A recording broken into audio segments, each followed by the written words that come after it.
My parents gave me a birthday trip for my 18th birthday, but when I got home, the house was empty and they told me I was old enough to live on my own. When I turned 18, my parents gave me what seemed like an amazing birthday present, a weekend getaway with all expenses paid. It wasn't anything luxurious, just a trip to a nearby city with a hotel stay, but at that moment I felt really grateful. It seemed like a final celebration of my childhood before stepping into adulthood. I had no reason to suspect anything was wrong. But when I returned home, everything was gone. The furniture, the clothes, everything. My belongings had vanished. My key didn't work. There was a "for sale" sign in front, and I just stood there wondering what had happened since I'd only been gone for a few days. The first thought that ran through my head was maybe I had gone to the wrong address, but no, the address was correct, and I was standing in front of the house I'd been living in. I tried calling my parents, but their numbers were disconnected. I only had a backpack with a few clothes for the weekend and a cell phone that was nearly dead. Eventually, I managed to contact an aunt who explained what had happened. My parents had planned it for months. They put the house up for sale, took everything they wanted, and left me behind. They moved to another state without leaving an address. And when I finally located them through distant relatives, you know what they said? That they had done their part by raising me for 18 years and now it was time for me to be an adult. They acted as if it was completely normal for them to leave without telling me. Since, legally, I was already an adult, I was supposed to figure everything out on my own. I was homeless, alone. No savings, no support system, nothing. Abandoned overnight. The very least they could have done was give me a heads up. And I'm not ungrateful or lazy. I had part-time jobs that helped out around the house. I was good at school, I did my chores. I always did my part to be a good daughter, never taking things for granted and always being thankful. I wasn't spoiled or expecting to be taken care of. I was ready to work and move out when I turned 18. How hard was it to simply tell me? It deeply upset me that they thought they were right and I was ungrateful for even questioning their decisions. They were so cruel, but by then they didn't care anymore because they'd already gone far away. It took me years to climb out of the hole they dropped me into. I worked several jobs, crashed on friends' couches, and many times slept in my car when I had nowhere else to go. Despite everything, I managed to attend college, and although it took me longer than others, I made the best of the hand I was dealt. A life they never thought I could have. Now I'm 36 years old, happily married to my wonderful husband, Samuel. We have a beautiful 1-year-old son, Oliver, and I have a career that allows me to have a roof over my head. I got to this point without my parents' help, or I'd even say despite them. And then, suddenly, my mom shows up after 18 years of silence, without even apologizing. She acts like nothing ever happened. Just a casual text asking how I've been all this time, along with another saying that she and my dad would be thrilled to meet their grandson. As much as they act like they're reconnecting with an old friend, they're the same people who abandoned me exactly 18 years ago. I didn't respond because, honestly, I don't think they deserve any response and I have nothing to say to them. They want to meet my son, calling him their grandson, but I don't believe they are really his grandparents. They're just the people who lived with me until I turned 18 because the law forced them to. That was all. I told Samuel about the message, and he got furious with me. He said I don't owe them anything. For Samuel, they don't deserve to see our son, and there's nothing good about them having any influence in his life. If you're a parent, you'd understand. My parents weren't there for me, and you certainly don't want your children around unpleasant people or those who could hurt them. So that's my story of horrible parents, along with their attempt to come back into my life. Before continuing, don't forget to subscribe. New stories every day. Update 1. I thought that was it, because with a normal person, not replying to a message is a hint that you don't really care. But narcissists with a sense of entitlement, like my parents, are anything but normal. They think it's fine to go years without speaking to me and then just pop back up when it suits them. It doesn't work that way, unless your brain works like a Karen's or Kevin's. My husband and I had already decided not to respond at all, not even to say no, because they didn't deserve that. And not replying should have been enough of an answer, but it wasn't. For these people, it's like an open invitation to meddle in my life without being asked. They kept sending messages. At first, it was just my mom sending texts. They were casual and suspiciously sweet. She acted as if we'd simply lost touch for a while, not like she and my dad had abandoned me at 18 with nothing. She'd ask how I was doing, how my husband was, and gush about being a grandma. She even sent me old photos of me as a baby, probably trying to tug at my heartstrings. I left them unread. Then the messages started coming more frequently. The tone changed from casual to confused. They wanted to know why I wasn't replying and kept saying things like, "We just want to see our grandson. You can't ignore your own family forever." After a few days, the messages stopped, and we thought that was the end. But then my dad joined in. He wasn't interested in fake sweetness. He was frustrated right from his first message. He told me I was being immature and that whatever was bothering me happened long ago and it was time to move on. The texts and calls became constant. Every time I ignored one, another would come. And if I blocked one number, they'd use another. Then, one day, they escalated it to a direct threat. My mom's last message said that if I didn't let them see our grandson, they'd be forced to take action. According to them, they had rights as grandparents and were going to use every legal option available, whether I liked it or not. I could make this easy for myself by letting them see my son, or else they'd have to take the hard route, all for me to show proper manners.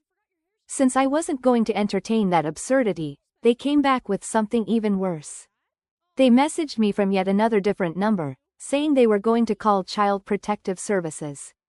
Their claim was that not letting them see their grandson was a form of abuse. I couldn't help but laugh at the irony, talking about abuse after everything they did. Sure, it might not legally be considered child abuse since I turned 18, but it wasn't as if they knew what being good parents was. Samuel went ballistic when I showed him the message.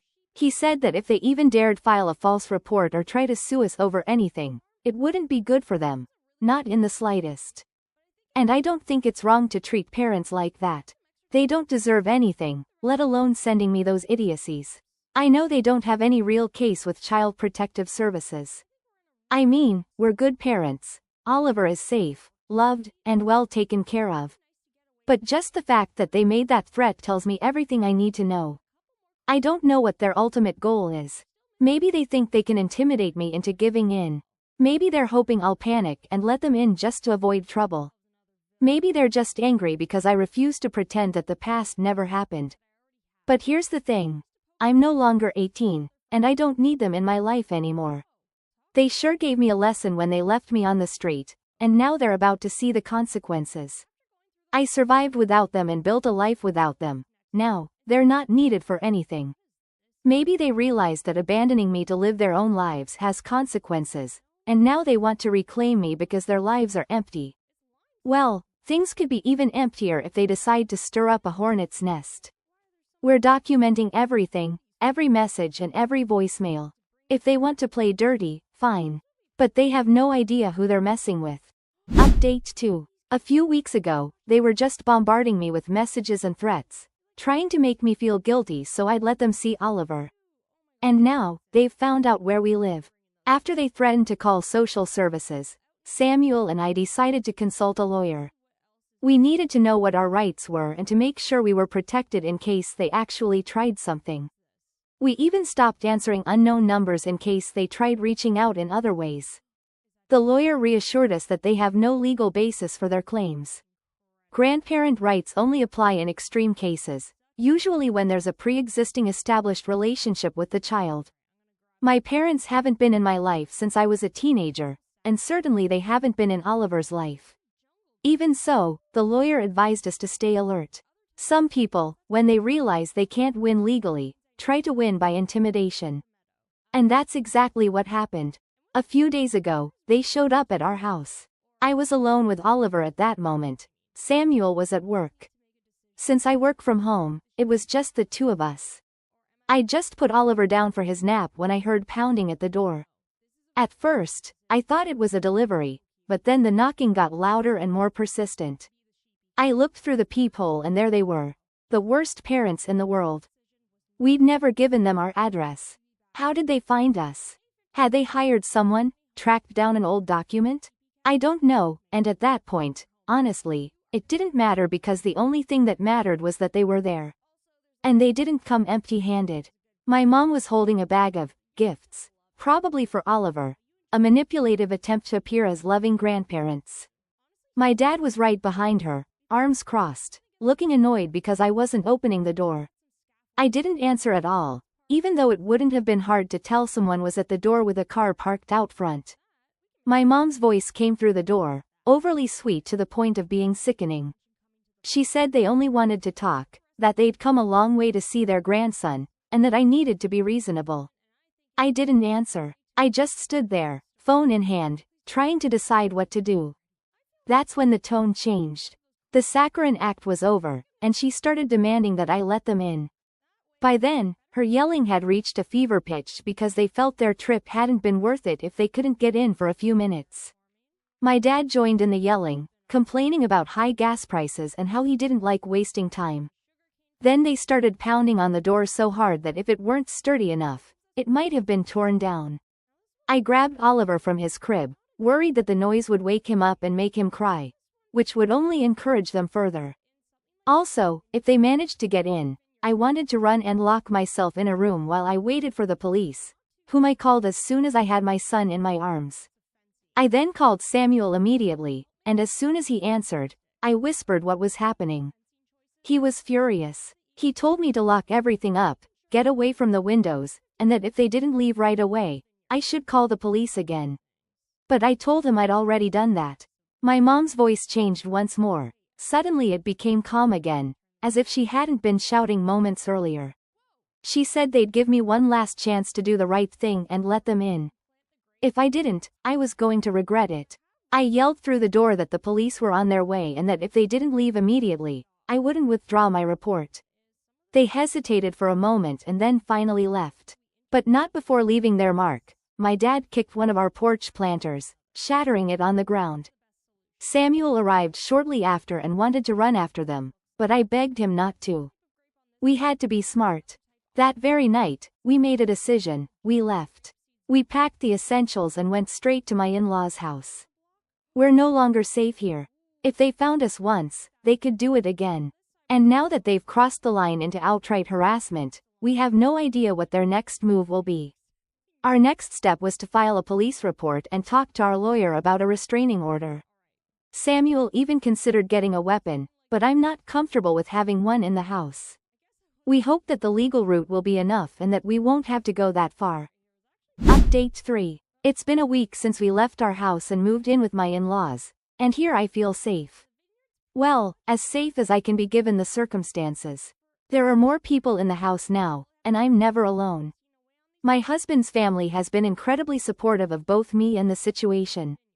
Honestly, having my brother-in-law around has been an extra layer of protection that my dad certainly wouldn't want to test. This guy isn't just tall, he looks like he belongs to a celebrity security team. If my parents ever show up here, they're going to end up with their butts kicked. But my parents haven't stopped trying other methods. They're still harassing me, and in a way, it's actually helping our case. They've tried everything, calling from different numbers, sending emails, and even getting people I don't know, or who shouldn't be involved, to call me.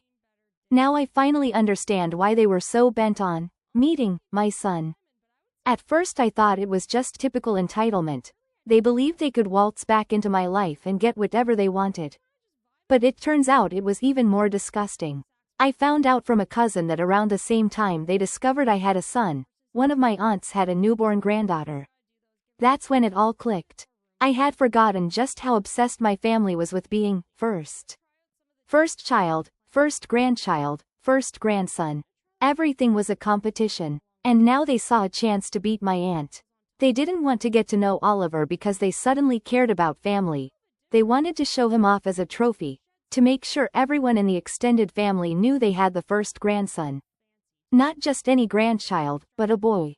I can easily picture the sick pride they were chasing, with my mom smirking arrogantly at family gatherings, rubbing in my aunt's face that she had a grandson first, and my dad boasting like having a grandson made him superior. That's why they're so desperate to do what they did. This is what narcissistic people do when they believe they're in the right. I was furious. And the more I thought about it, the more old memories flooded back. Memories I never shared because I believed that the mere fact of being abandoned was enough to show what kind of parents they were. I remember growing up feeling like I was born with the wrong gender for them. I was the third granddaughter, but more importantly, I was a girl. Even then, I could sense the disappointment. My parents were never openly cruel about it, but they never made me feel especially wanted either. They always compared me to my older cousin, the family's firstborn. He was treated like royalty, even though he was just another family member. Every little milestone of his was celebrated like it was a national event. His first steps, a family reunion, starting school. Everyone was called over to marvel at how well he was doing. I even remember overhearing my mom once telling her sister that she'd hoped for a boy when she was pregnant with me. Suddenly, so many things started to make sense. When they abandoned me at 18, when they sold the house and left me with nothing, I spent years trying to understand why. Yes, they're bad and selfish people, but I wanted to get to the bottom of it. In the end, they only abandoned me when they could, when it was legal, and that was simply because I was a girl. And yet, here I am, almost 2 decades later, and this disgusting tradition still haunts me. Even worse, now it's aimed at my son. But I'm determined that my son won't be part of this tradition, no matter what. Update 4. It's been months since this nightmare started. It's not just about the harassment anymore, which, on its own, would have been stressful enough. But now my parents have decided to take it even further. They're trying to fight for grandparent rights over my son. It shouldn't have surprised me, given how arrogant they are. It was probably inevitable, but knowing it doesn't make it any less exhausting. My husband and I are mentally and emotionally drained. The past few months have been an endless cycle of meetings with lawyers, submitting documents, and making sure my parents can't come anywhere near us. You'd think that once they stirred up all this drama, they'd just leave it alone so we could all move on with our lives, but no. They keep coming up with something new. By now, we don't even live in our own home. We're still staying with my in-laws for safety, and while I'm incredibly grateful to them, I miss having our own space. I miss the old life with Samuel before my parents crashed in. We couldn't get a restraining order against them because, according to the courts, things are too complicated now with them asking for grandparent rights. I hate that Oliver's first years are being overshadowed by this mess. I want to enjoy watching him grow up without constantly worrying about whether my toxic parents are going to do something crazy. I don't want to live in a constant state of paranoia, fearing that they'll find another way to invade our lives. We're also suing them for harassment, but it's just one endless pile of legal crap that never seems to end.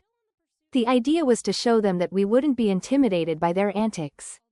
But instead, they stopped intimidating us physically and through the usual channels, opting to take legal action instead. My parents are now arguing that I never wanted them in my life, and that I'm doing the same with my son. They claim that they were loving parents for 18 years and now can't believe that I'm treating them this way. It's insane, but that's the argument they're using to wear me down. I don't think their winning strategy is to actually win this case. They just want to exhaust me into giving in. And it seems to be working. Except that even though we're tired of all this, we still have the energy to keep fighting. My fuel is the deep-rooted hatred I feel for them, both for abandoning me and for what they're doing now. And that's what keeps me in the fight. Two can play the game of wearing each other down. And when I've worn them out, I'm going to go after even more. Update 5. It's been almost 2 years since this nightmare started, and I can finally say that we are free. We won every case. After all the stress, threats, and complete exhaustion from fighting for our peace, we finally put an end to my parents' relentless attempts to force their way into our lives. The lawsuit for grandparent rights was dismissed and filed away, while the harassment suit was ruled in our favor, and they were ordered to pay nearly $15,000. A pretty steep bill for one broken planter. But even though we won, my husband and I decided we couldn't take any more risks. So about a month ago, we packed up and left the country. Now we live abroad, and honestly, it still feels surreal. We settled in my mother-in-law's home country, and thankfully, the transition has been relatively smooth. Samuel was lucky enough to be transferred within his company, and they even subsidized part of our move, which was a huge help. As for my in-laws, they decided to come with us since they were already planning to retire here, and although it's been a huge change, we're adapting well for now. And my parents? The last I heard from them, they were still complaining. Yes, they've toned down the direct attacks a bit, probably because they know they can't afford any more legal trouble, but that doesn't mean they've stopped playing the victim. They'll never find us again. Update 6. Things have been really calm with my parents. They haven't been able to track us down at all where we live. And I have to admit, I like this country more than I initially expected. We live in a neighborhood that's safer than the one we had before, and I don't just mean safe from my parents, but overall. So this change has turned out to be pretty positive. I'm sorry to start on the positive note and then move on to the negatives, because I know that might bring you down more than if I'd left the positive parts for last. But this is only negative if you're my parents, because for everyone else, including Samuel and me, these things are pretty great. Do you remember I told you that my parents loved competing with the family to be first at everything? Well, they've now lost the competition to have the first grandson. So my aunt, who is very similar to them, or maybe even worse, didn't pass up the opportunity to mock them at a family gathering. She kept showing off her grandson again and again, and asking about theirs. This went on for a couple of hours until my mom, without any warning, slapped my aunt while still holding the baby. My cousin and her husband had to step in because my mom attacked her while she was carrying the baby. As a result, my dad got involved too, and they ended up fighting with my cousin's husband. The gathering ended very quickly when the police showed up, arresting both my cousin's husband and my dad, and charging my mom as well. Since then, my parents haven't been invited to any family gatherings, and they also had to pay my aunt $1,800 for the slap, plus $2,400 to the baby's parents. My cousin told me all of this long after it happened because she wasn't sure if I wanted to hear anything about my parents, given our history. But I told her she was crazy if she thought I wouldn't want to know. Besides, it's really safe here but also incredibly boring. You don't hear any gossip like this. My parents no longer have to worry about competing within the family, and I don't have to worry about them trying to use my son in their competition, because they don't have a family anymore.